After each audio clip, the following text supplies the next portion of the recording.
Hello everyone, welcome back on our YouTube channel English by Joginder sir। सभी बच्चों की बिल्कुल जी एक ही प्रॉब्लम आ रही थी कि सर हरियाणा पुलिस के सब इंस्पेक्टर के पेपर में पिछली बार 2 फ्रेजल वर्ब से क्वेश्चन पूछे गए थे। 2 क्वेश्चंस ऐसे थे जो फ्रेजल वर्ब और 2 प्रेपोजिशन से क्वेश्चन पूछे गए थे। टोटल तो 6 क्वेश्चन ही थे, लेकिन फ्रेजल वर्ब का क्राइटेरिया ग्राम सेवक पटवारी और हरियाणा पुलिस सब इंस्पेक्टर के पेपर में अक्सर देखा जा रहा है। इसलिए फ्रेजल वर्ब को हम पार्ट्स बना बना करके थोड़ी थोड़ी फ्रेजल वर्ब करेंगे, क्योंकि ये डिफिकल्ट पोर्शन बच्चों को लगता है। इसमें बच्चे कंफ्यूज हो जाते हैं और एग्जैक्टली उनका मीनिंग पता नहीं चलता है, और कई बार कंफ्यूज होकर के आंसर्स जो है वो गलत भी वो देकर के पेपर में आते हैं। इसलिए हम थोड़ा काम करेंगे, लेकिन पेपर के पॉइंट ऑफ व्यू से जो इंपॉर्टेंट फ्रेजल वर्ब्स है उनको हम डील करने वाले हैं। तो इसकी पीडीएफ आपको टेलीग्राम चैनल पर मिल जाएगी। क्लास के बाद डिस्क्रिप्शन बॉक्स में लिंक भी दे दिया जाएगा। English by Joginder sir Telegram channel होगा। तो हम स्टार्ट करने जा रहे हैं phrasal verb. Most important phrasal verb हम करेंगे जो कि आपके पेपर से रिलेटेड है।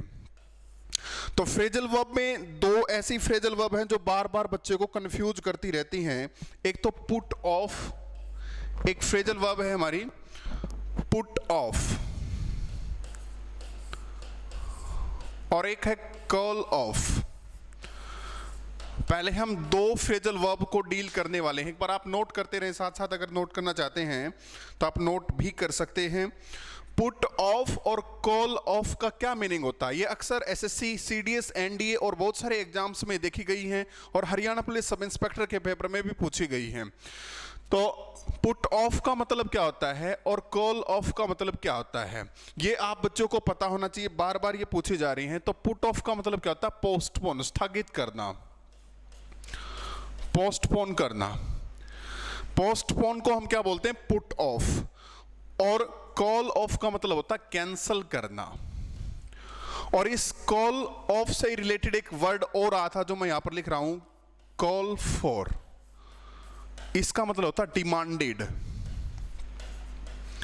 ठीक है, ये 3 वर्ड्स हैं जो बार बार बच्चे को कंफ्यूज करते रहते हैं। इसलिए आप नोट भी कर सकते हैं, और पीडीएफ आपको टेलीग्राम चैनल पर भी मिल जाएगी, उसकी कोई दिक्कत नहीं है। ठीक है, तो 3 फ्रेजल वर्ब मैंने लिखी है, पुट ऑफ, कॉल ऑफ और कॉल फॉर। तो पोस्टपोन करना का मतलब होता है पुट ऑफ।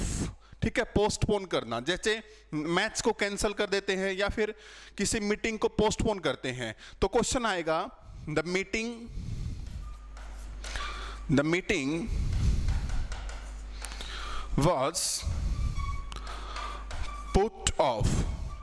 इसका मतलब क्या है? फ्रेजल वर्ब आपकी जिंदगी में एक स्टाइल क्रिएट करती है। आपको जो है इंटरेस्टिंग तरीके से जब आप करेंगे तो आप इसमें सेंटेंस बोलेंगे तो उसमें भी इंक्लूड कर सकते हैं। सेंटेंस जब बोलेंगे तो यूनिक एक बिहेवियर आपका लगेगा, उसमें थोड़ा सा पता लगेगा सामने वाले को कि आपको इंग्लिश आती है। और फ्रेजल वर्ब का जब प्रयोग करते हैं तो अट्रैक्टिव बन जाती है लैंग्वेज। तो इसलिए भी फ्रेजल वर्ब का प्रयोग जनरली स्पोकन में किया जाता है। The meeting was put off का मतलब क्या है? पोस्टपोन कर दी गई। जैसे the match was called off। तो इसका मतलब क्या है? मैच को पोस्टपोन नहीं, कैंसल कर दिया गया है।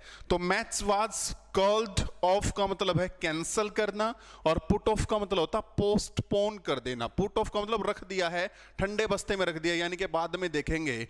ठीक है, पोस्टपोन कर देना। और कॉल ऑफ का मतलब क्या? कैंसल कर देना। इसी प्रकार कॉल्ड फॉर आता है डिमांडेड। ये 3 वर्ड्स हैं। उसके बाद नेक्स्ट पे चलता हूं मैं, जो आपके पेपर में पूछा जाता है। बार बार क्वेश्चंस आते रहते हैं और बच्चा गलत कर देता है। पुट आउट, एक वर्ड है पुट आउट, बहुत इंपॉर्टेंट वर्ड है, बहुत बार क्वेश्चन पूछा गया है। पुट आउट का मतलब क्या होता है? पुट आउट का मतलब 2 मीनिंग होते हैं। एक तो एक्सटिंग्विश कर देना, बुझा देना, और एक क्या है? बिल्कुल जी सैड हो जाना। इसी को हम बोलते हैं पुट आउट। 2 मीनिंग इसके हैं। पुट आउट के लिए क्या, ये यहां से सब इंस्पेक्टर के पेपर में क्वेश्चन आया था। तो इसका 2 मीनिंग है। एक तो क्या है? एक्सटिंग्विश, बुझा देना, और दूसरा क्या है? सैड या डिसअपॉइंटेड। ठीक है, लिखना चाहें तो आप नोट कर सकते हैं। सैड या डिसअपॉइंटेड, इसे आप बोलते रहते हैं।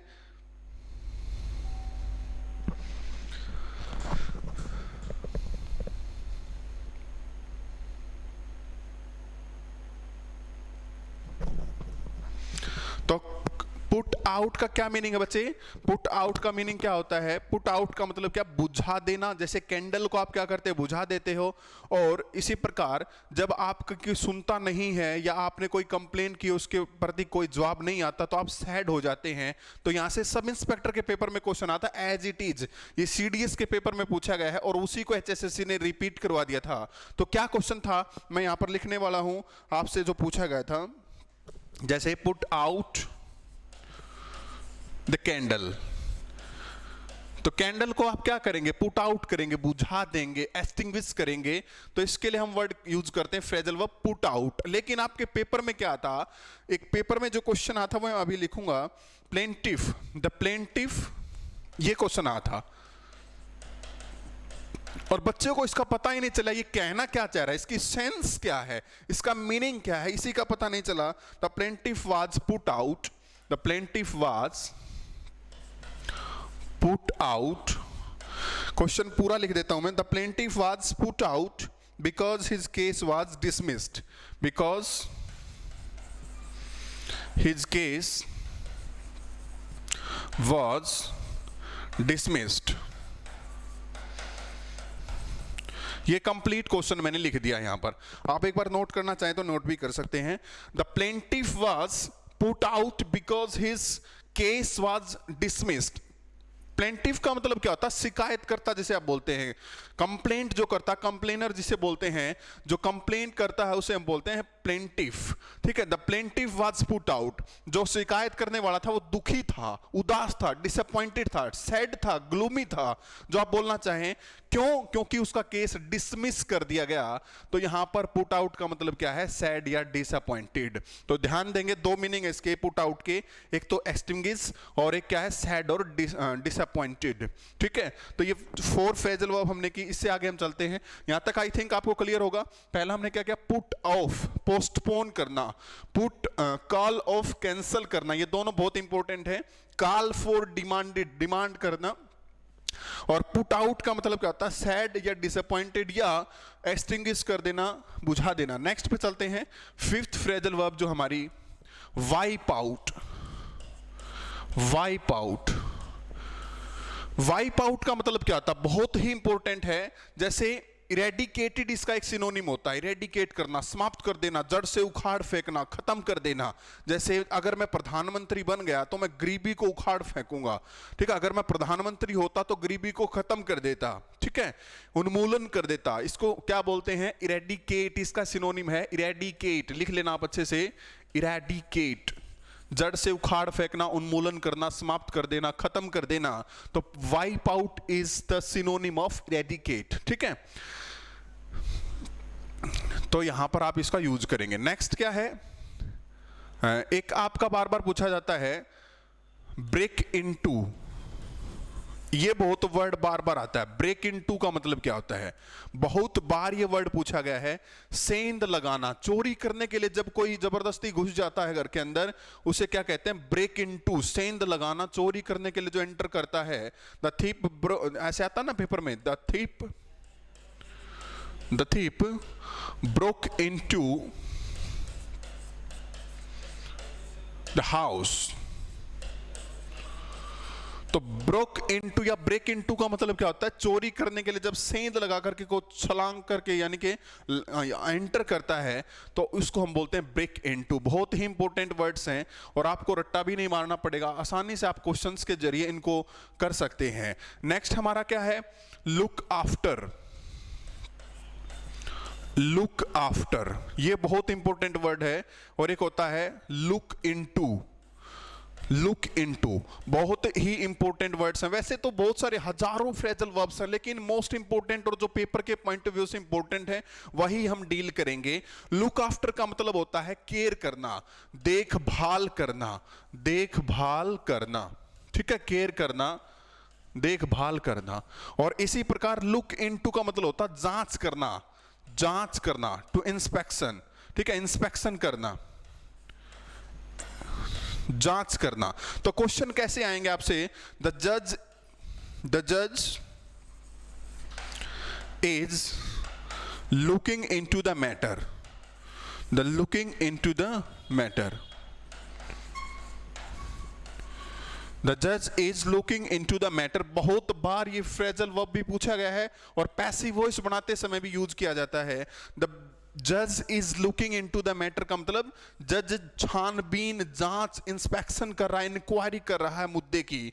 और इसी प्रकार he is blank my parents, वह मेरे माता पिता की केयर करता, देखभाल कर रहा है। ही ब्लैंक माई पेरेंट्स, तो यहां पर क्या लिखेंगे, he is looking after my parents, he is looking after my parents, he is looking after my parents का मतलब क्या है, वो मेरे माता पिता की देखभाल कर रहा है। इसी को हम बोलते हैं लुकिंग इनटू, लुकिंग इनटू। ठीक है, बहुत ही इंपॉर्टेंट वर्ड्स थे, इनको आप अच्छे से नोट करते रहेंगे तो कोई दिक्कत का सामना आपको बिल्कुल भी नहीं करना पड़ेगा। और एक वर्ड है और 10 तो कर ही लेते हैं।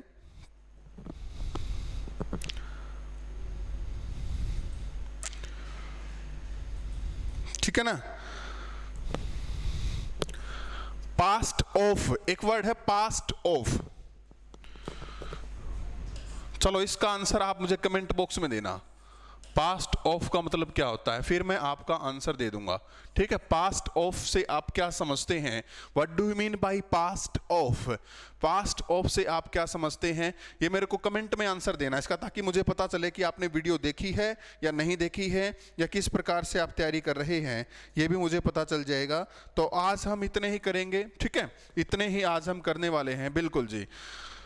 नेक्स्ट क्लास में और भी हम डील करेंगे, बहुत सारी फ्रेजल वर्ब को पढ़ेंगे और उसके बाद हम डिस्कशन करेंगे कि इस प्रकार से आपसे और क्वेश्चन पूछे जा सकते हैं। तो आज के लिए इतना ही करेंगे क्योंकि नेक्स्ट क्लास का टाइम हो गया है, तो आज इतना ही टाइम हम दे सकते हैं। मिलते हैं नेक्स्ट क्लास में, और इनको रिवाइज करना और इनको अच्छे से तैयारी करना। Thanks everyone my dear students.